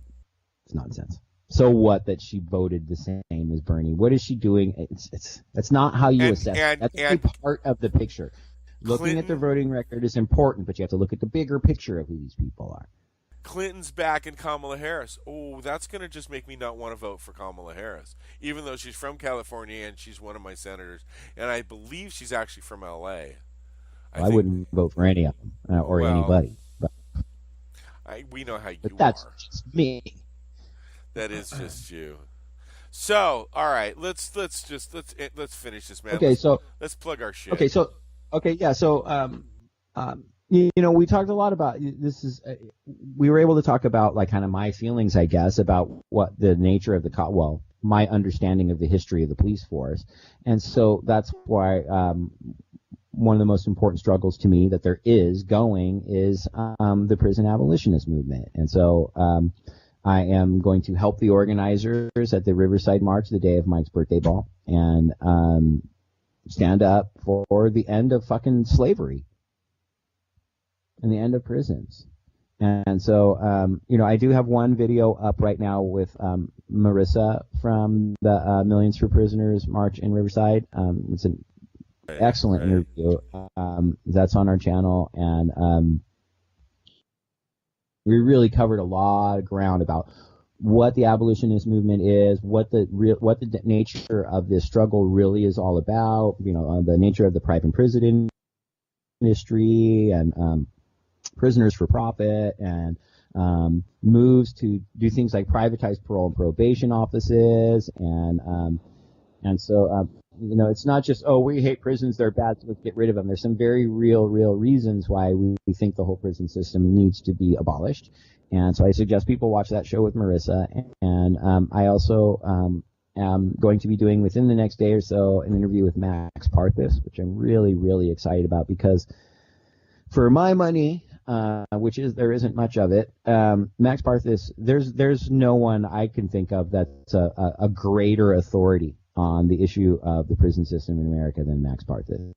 There may be people who are on par with him for sure, but I have yet to find someone more well-informed, active, and motivated to see this prison abolition thing happen. And so he's going to come on our show and talk to us about it, and he's just an incredible badass.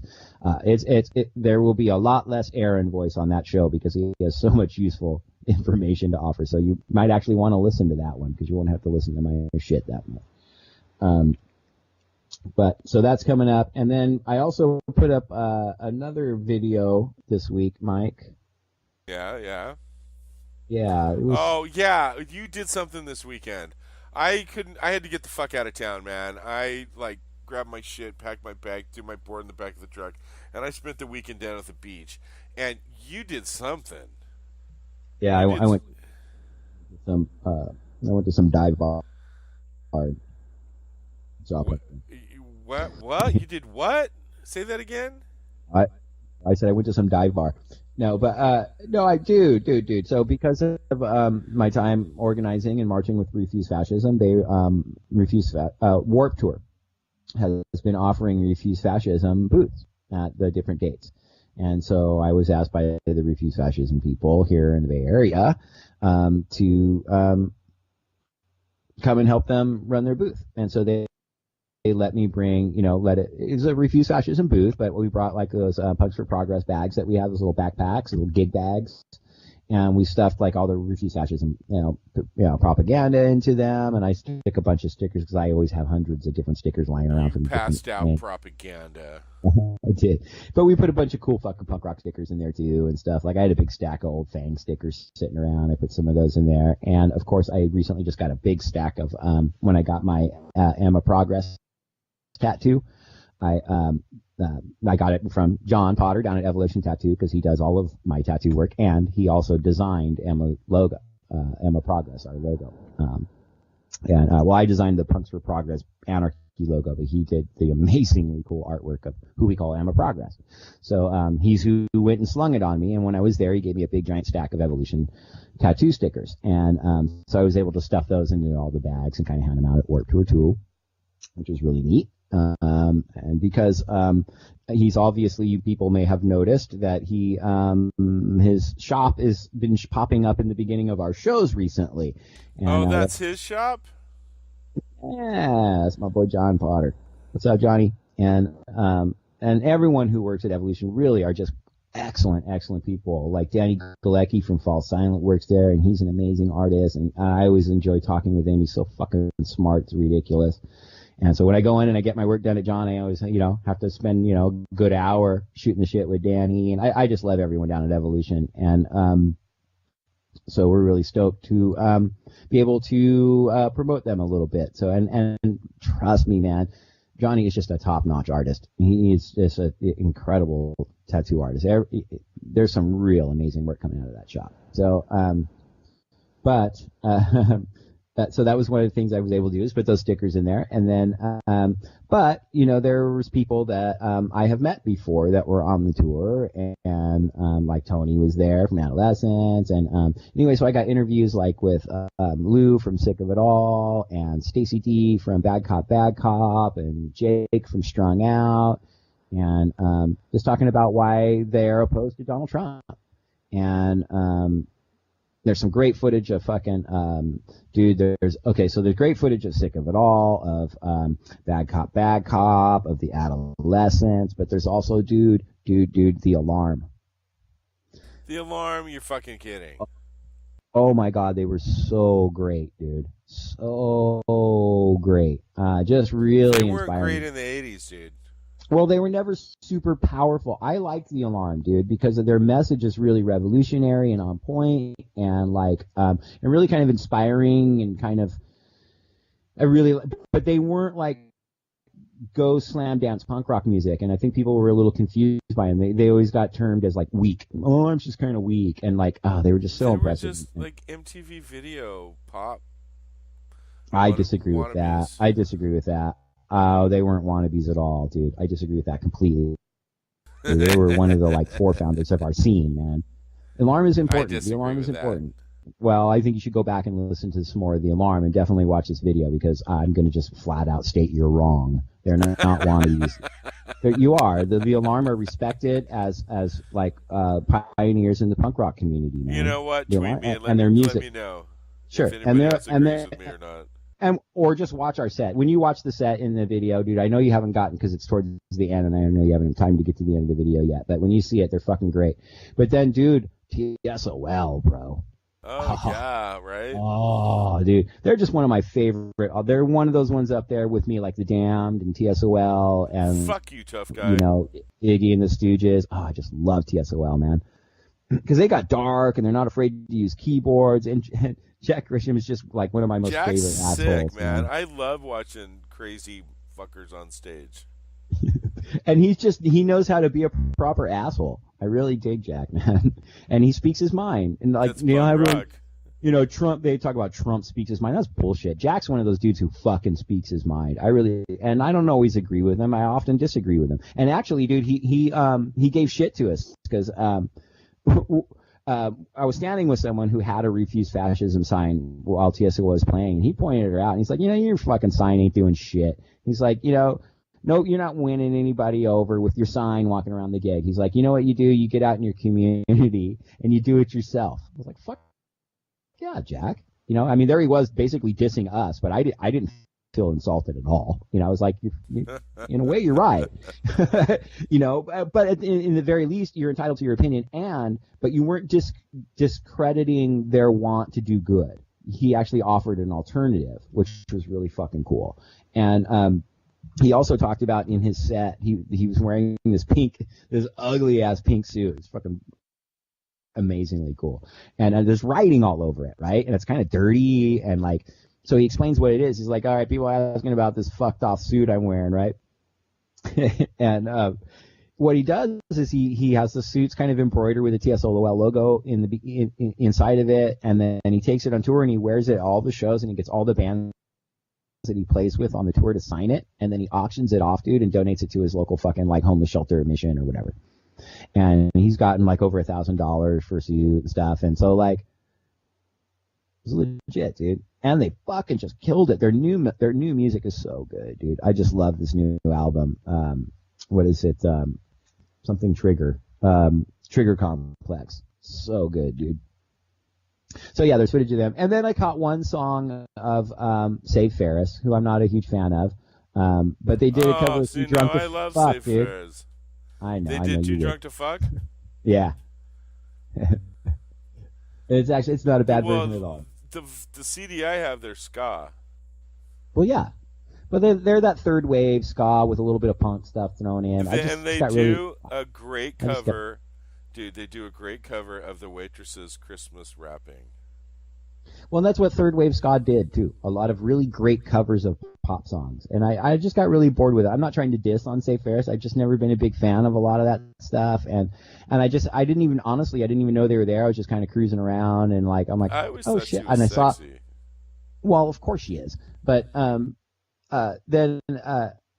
looking off and I see a big checkerboard. I'm like, what the hell is the checkerboard all about? I'm like, oh shit, it's Save Ferris. Like, fuck it, I'll film a song. And so I pulled my camera up and start filming, and they went right into Too Drunk to Fuck. I'm like, that's awesome. All I needed. I'm out. So I filmed the one song and split. No, cool. And so that's in there too. And but yeah, that's a really neat video, and it's like an hour and 20 minutes. It's got a lot of good footage, and like I said, really those interviews are really cool too. And I definitely want to say thank you to Lou and to Stacey D and to Jake from Strung Out and to Tony. And oh, dude, Tony's such a badass. He took the shirt from us and like fucking laid it out on the stage so everyone could see the logo for Refuse Fascism, and went off about all the reasons why fucking Trump is fucked off. And like, it was really cool. It was a really fun day, man. And what an honor it was to be able to kind of establish ourselves, Punks for Progress, at this thing for Refuse Fascism, to offer that to us was beyond fucking cool.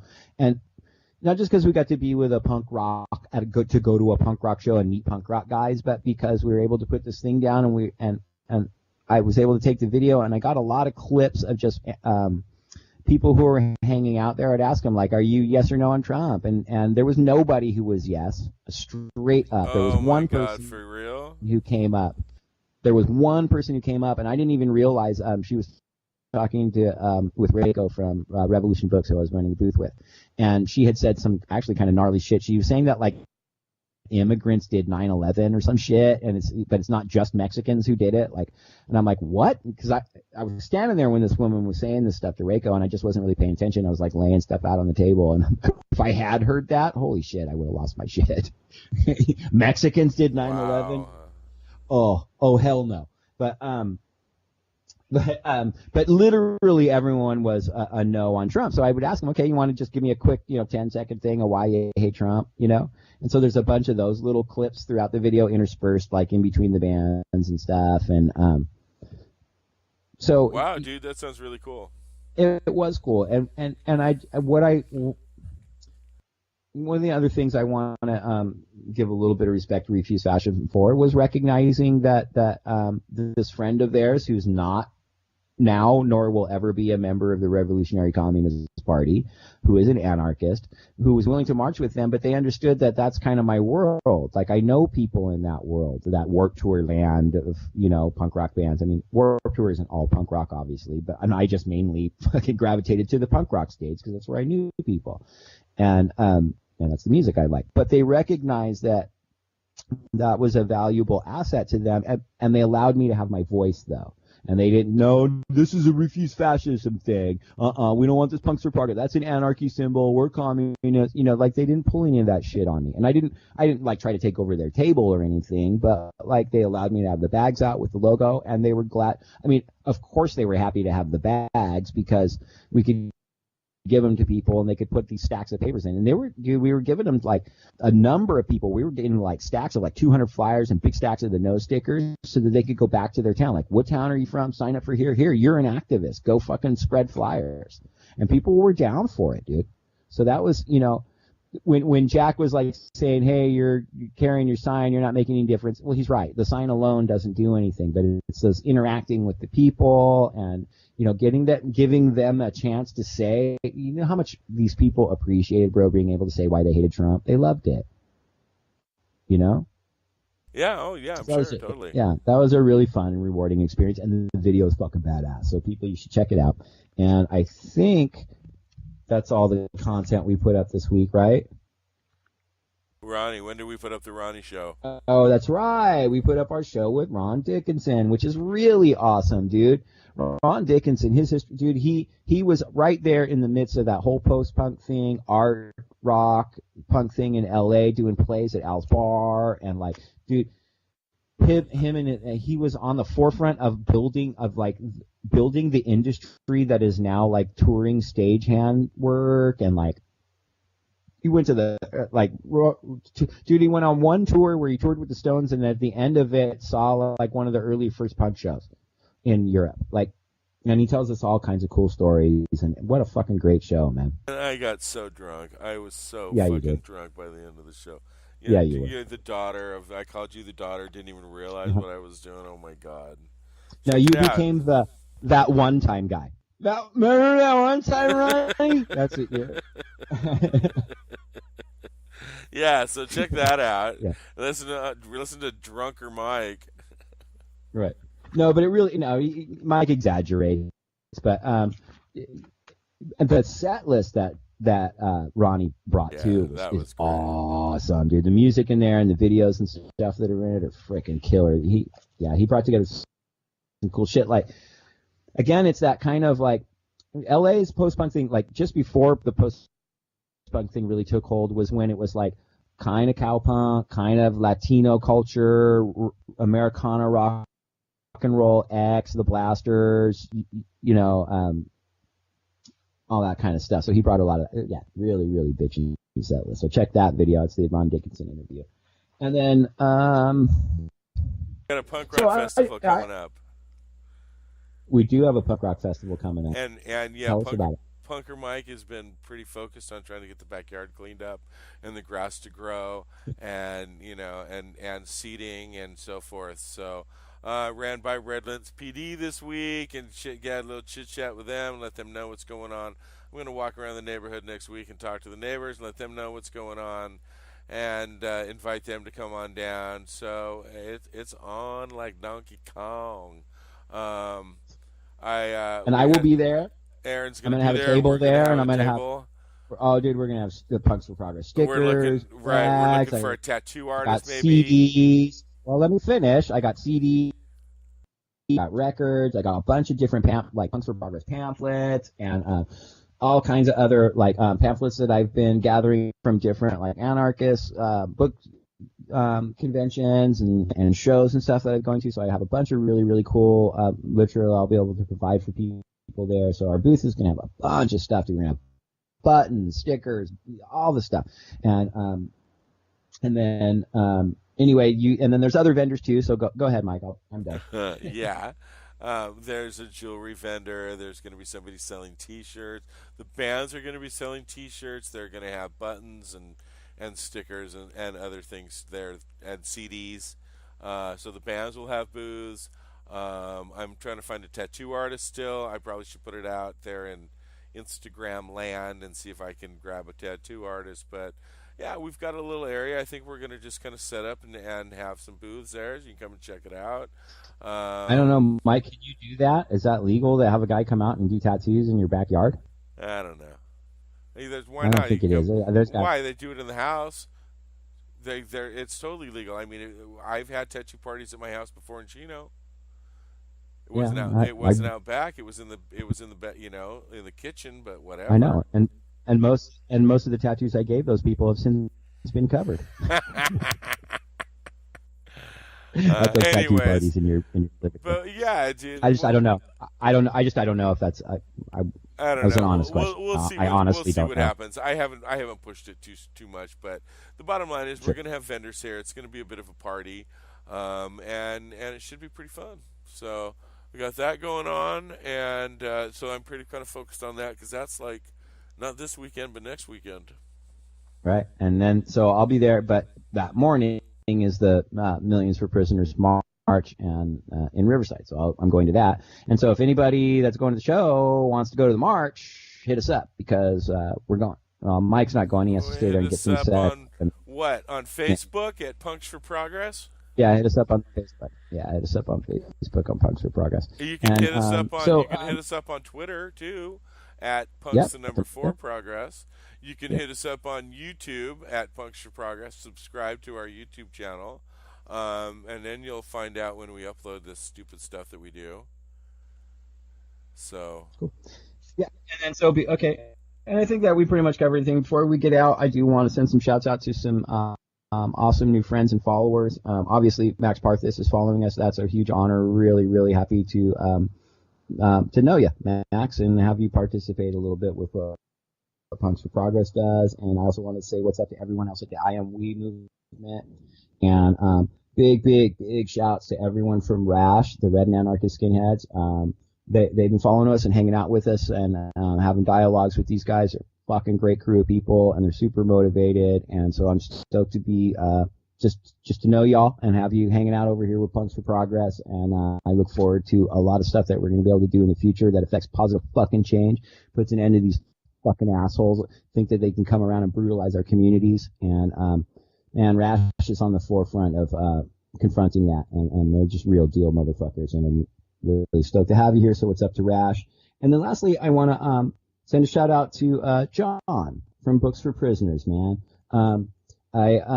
A while back, it must have been, I don't know, maybe 6 months or so ago, Books for Prisoners did an event like in Oakland, and it was advertised that AK Press would have a booth there, and that like proceeds from purchases from AK Press would go to Books for Prisoners. And so I'm like, bitchin', this sounds great. I always love buying books from AK Press, and if some of it's going to go to prisoners, I'm fucking there.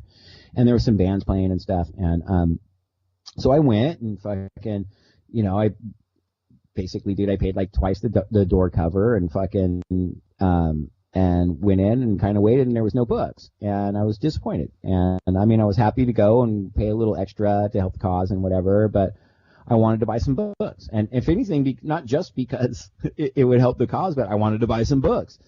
And they didn't show up. So what I did is I sent a review to the event and told them that I was disappointed. They never responded.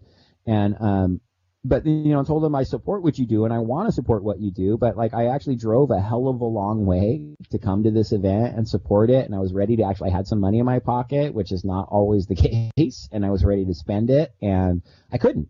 And so, if you're going to have a Books for Prisoner event, you might want to have books. It was like the last thing I said. And they got back to me like 2 days ago. This is 6 months later.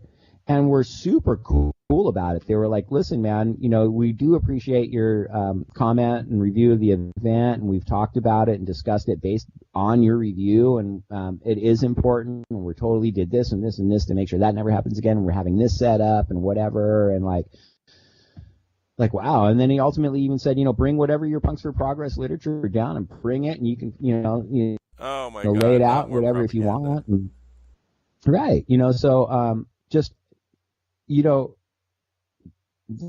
they in no way had to fucking send me that comment. That's great that they made the changes. They didn't owe me an explanation. And when I sent them the review, it wasn't like, hey, you fucking assholes. It was just like, hey, man, just a heads up from someone in your community. I was a little disappointed, and this is why. I will support you in the future, but like, come on, dudes, And they took it to heart, man. And then for them to call me, hit me up that much longer later, that they even I was just super impressed. So what's up to John and everybody at Books for Prisoners? I will be at your event in October, and keep the invites coming on the other things that you're doing, and we will regularly plug them on our show.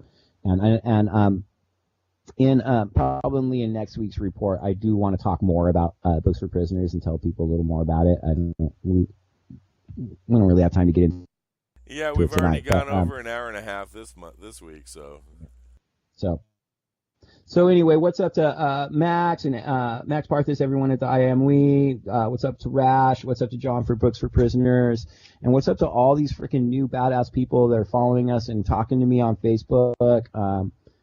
It's really awesome. There's been some really cool dialogues going down, and so thanks, guys. Still calling people names, and they're still responding back to you. Yeah. Imagine that. So yeah, it's weird. Some actually understand that cantankerous, old, pissed off punk rockers tend to be, I don't know, cantankerous, old, pissed off, vulgar punk. Well, I got an Eddie Money moment this week. You do? Yeah, we haven't done an Eddie Money minute in a while. Yeah, well, Eddie, just so you know, I got a smile for everyone I meet, as long as you don't try dragging my bay or dropping a bomb on my street. There you go, Eddie. That's your moment, man. I don't have one. Eddie, okay. I'll tell you, Eddie, there's a march in Riverside on August 19th. It's at from 1 to 3, and it's a Millions March for Prisoners, and we could really use you there. Come play a song, man. That'd be cool. There you go. Hey, I love you, man. By the way, Eddie Money follows us on Twitter. Does Eddie Money follow you on Twitter? I don't think so. Exactly. He follows Punks for Progress. Hey, I love you too, man. That was a good show. Not bad. And check it out. So before we go, I should explain that we've talked about we want to start throwing some PSAs up at the end of our show, and I believe Mike does have them this week. And so we do need to talk about that a little bit more because some of the stuff we're going to run is going to be ad council PSAs, but we're also going to be pulling a lot of stuff off of the SPL, the Southern Poverty Law Center Hate Watch videos, and throwing those at the end of the What the Fuck reports because it's informative stuff. But we want our listeners to understand that we are familiar with what the ad council does. The ad council also will run ads for the Defense Department and, Department of Homeland Security, Housing and Urban Development, Agriculture, all this stuff. So we do know that they give voice to pro-government propaganda. Well, as Boys and Girls Clubs of America, and the AIDS Foundation, and a bunch of other really good national foundations, right? Basically, they produce ads. They produce ads for non-government. They produce ads for government. They produce ads for nonprofit. All right. They produced a few ads that we've seen that we agree with. We're going to run them. So yeah. So we just want you to, our listeners, to know that we're being conscious and we're trying to be careful, and we're not. Sometimes it's hard to know the trail of okay, so ad council agreed to work with this nonprofit, so that's what it looks like on the surface. But if you dig deeper, sometimes you might find out, okay, that nonprofit is actually a front for this other nonprofit that's actually connected to Raytheon. Right? So sometimes look, guys, we're trying to do our home. Basically, Let me finish. Sometimes it's hard to follow that whole trail, and we're going to do our best to do that, but we do want to bring more information than just our bullshit punk rock opinion. So part of that is we want to give a little voice to Southern Poverty Law Center's Hate Watch and to various different groups that have free PSAs on Ad Council. And so that is our punk rock opinion. It is, and I'm saying we want to be careful. We are going to try and be careful with what we present to you, and we do care about that. Yeah. And if you don't fucking agree, then let us know. Jesus. All right, so I saw an ad on Free Speech TV. I really liked it. Went on YouTube and I found the long version because that's the only one that was available. So you know what? Check it out. There you go. If you don't like it, let us know. Hit us up. Aaron, I love you, brother. I love you too, man. And hey, and also there's going to be there's another ad that we're going to drop in from the Southern Poverty Law Center Hate Watch that just went up today about the Patriot Prayer event that went down in Portland. So that'll be in there too. So Mike's PSA and then that. Sounds good. So, talk to you later. All right, man. Peace out. Patriotism. There's a word thrown around a lot. It inspires passionate debate and is worn like a badge of honor, and with good reason, because it means love and devotion for one's country. Love. For a word designed to unite, it can also be pretty divisive. You see, there's more to patriotism than flag sequin onesies and rodeos and quadruple cheeseburgers. Patriotism is love for a country, not just pride in it. But what really makes up this country of ours? What is it we love? It's more than just a huge rock full of animals like cougars and eagles, right? It's the people. Do me a favor. Close your eyes for a second. I want to try something out. Picture the average U.S. citizen. Think about it. How old are they? What's their hair like? How much can they bench? You got one? Okay. So chances are, the person you're picturing right now looks a little different to the real average American. There are 319 million U.S. citizens. 51% are female. So first off, the average American is a woman. Cool, huh? Is that what you pictured? 54 million are Latino, 40 million senior citizens, 27 million are disabled, 18 million are Asian. That's more people in the U.S. than play football and baseball combined. 9 million are lesbian, gay, bi, transgender, more than the entire amount of people that live in the state of Virginia. Around 10 million are redhead, 5.1 million play ultimate frisbee, and 3.5 million are Muslim. Triple the number of people currently serving in the United States military. Almost half the country belongs to minority groups. People who are lesbian, African American, and bi, and transgender, and Native American, and proud of it. We know that labels don't devalue us, they help define us, keeping us dialed into our cultures and our beliefs and who we are as Americans. After all, what's more American than freedom to celebrate the things that make us, us? I mean, it's stitched into the stars and stripes of this country, from the Constitution to Gettysburg, to our motto, E pluribus unum, from many, one. It's even in our country's name, the United States. This year, patriotism shouldn't just be about pride of country. It should be about love. Love beyond age, disability, sexuality, race, religion, and any other labels. Because the second any of us judge people based on those labels, we're not really being patriotic, are we? So let's try this one more time. Close your eyes. Picture the average Joe or Joan or Juan or Jean-Luc. The real people who make America, America. And this year, whenever you feel the urge to don those star-spangled shorts, set off fireworks the size of my biceps to show love for our country, remember that to love America is to love all Americans. Because love has no labels.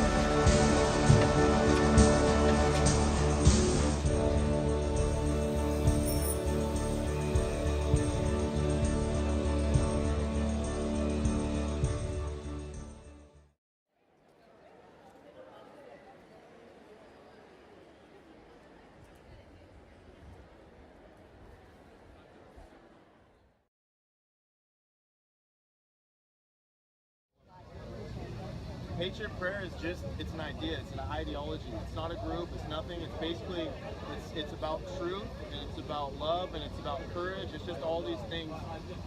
You know, Patriot Prayer is just about, I respect anyone that's going to come out here and stand up for what they believe in. Even if they're communists or Antifa, socialists or whatever. If there's people who are willing to stand up for what they believe in, that's what Patriot Prayer is about. Good luck finding a fascist or anybody who supports fascism in any way, shape, or form in this group. Even the Proud Boys that you call the fascist group, talk to them. Tell me what's fascist about it. Right, identity, zero. They're a fascist. They have nothing to do with Proud Boys. Yeah, and yeah, good that you denounced them. Absolutely. Why are you considering them part of our group? How about the Pakistanis? You're talking about the most epic troll in American It is a history. great troll. It's a parody of you. It's a parody of left-wing identitarianism. Get up that way. We're talking about privileges, right? You support. I'm feeling kind of left out. No, forget the ideology. Forget the ideology. Shame on you. Shame on you. Shame on you for wanting to be a man. Shame on you. Shame on you for wanting to be a man. So this is how men act. Not in a million years. Where's the men in Antifa? Why do they send their women over here? Send their women. Why do they send you guys over here? Men don't Where's your men at? I wanted to come in here. Hey, well, how you doing? What the fuck, really? You don't. No, you are Send not their fine. men. You're Send terrible. their You're women. absolutely terrible.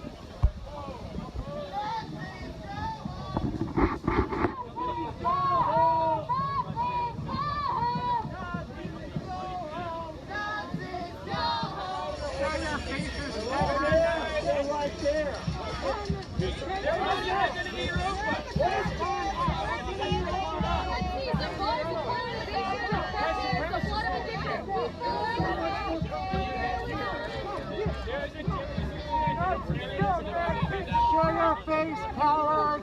You're the war! What's the difference when you already live in a white supremacist state?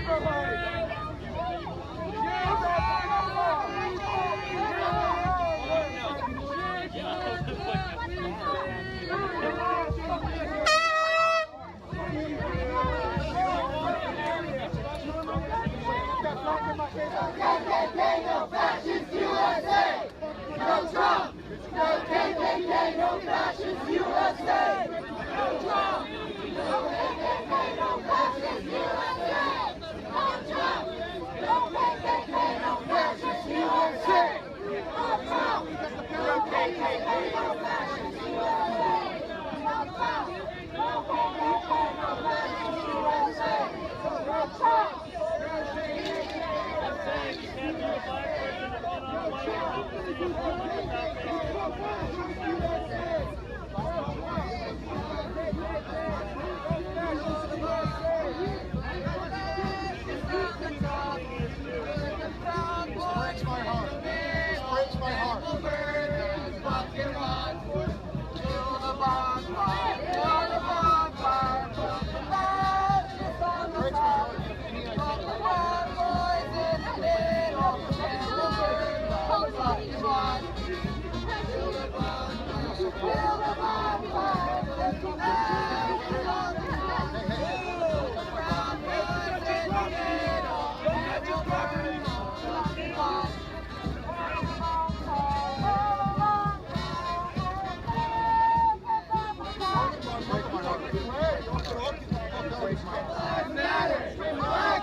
Let's get to this day without the police. We don't need the violence.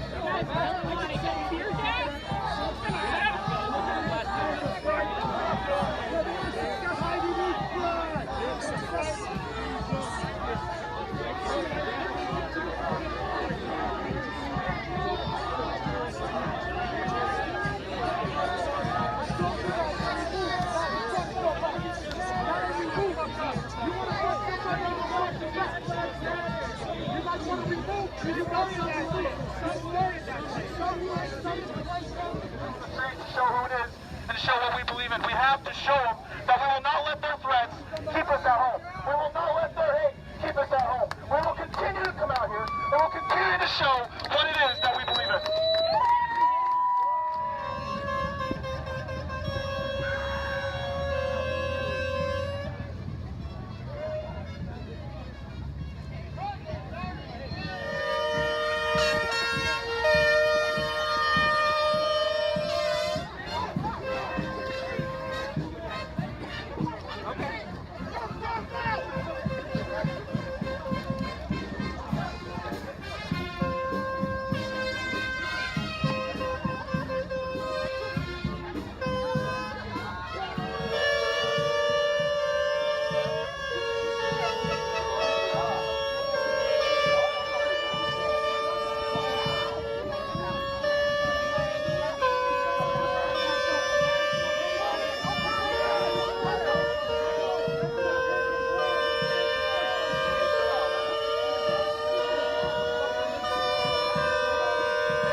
let him go see his neighbors. Look, everybody, you got to understand a couple things.